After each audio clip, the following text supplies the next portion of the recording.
Well, there's the head. And elbow. I see a knee and a finger pointing up. And a shin. And a foot. Another foot. We're looking at the remains of a colossal marble representation of the Emperor Constantine. And this colossal sculpture was originally, we think, about 40 feet high, so really big. And it would have filled this extraordinary space at the end of the Basilica of Maxentius and Constantine. This was a very large public space right here on the Forum, and at the end of it was a rounded area, a niche, and the sculpture was found there, so we think it was meant for that space. Michelangelo is the one who actually brought it up to the Capitoline Hill, which was the ancient government center. Constantine is certainly a Roman emperor, but he's the last pagan Roman emperor and the person who really ushers in Christianity and all of the changes that will take place in Italy and in the former empire. Well, and he moves the capital of the empire to Constantinople, the city of Constantine, all the way in the east. And so in a way begins the decline of the city of Rome that we see happen in the Middle Ages. So maybe it's not so inappropriate that we see him in fragments in this city. I find this portrait so interesting. We think his body had a core of wood and mud brick and maybe was covered in gilded bronze. We're not really sure.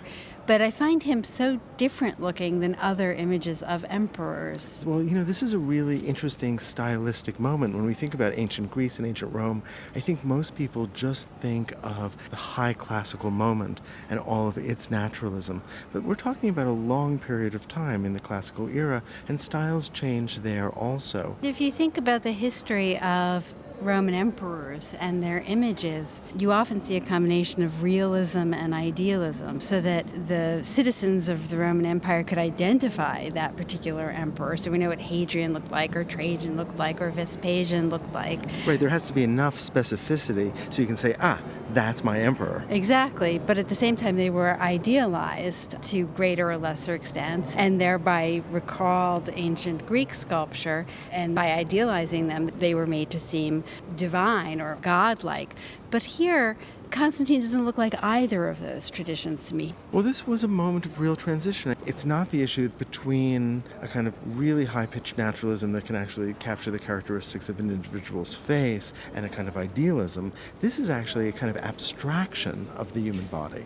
There's something abstracted, I think, about the oval shapes of his eyes, where we have a sense of them being reduced to geometric shapes, the way that his eyebrows form these semicircles around the ovals of his eyes.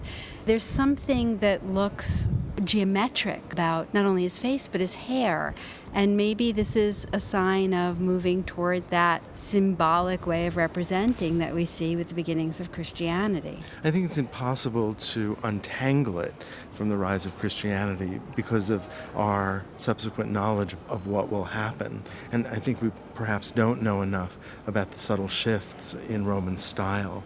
But my understanding is that there was also different kinds of representation for different strata of society, and that one could recall the sort of imperial past, one could recall the more intellectual pursuits of the Greeks through kind of naturalism, but one might speak to the here and the now and the broader population through a greater degree of abstraction.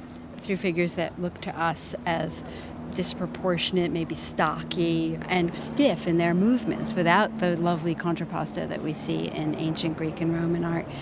So he seems to be looking beyond us and not really in the here and now. And maybe in that way, too, there's some suggestion of the Christian and the heavenly. Well, certainly of his divinity.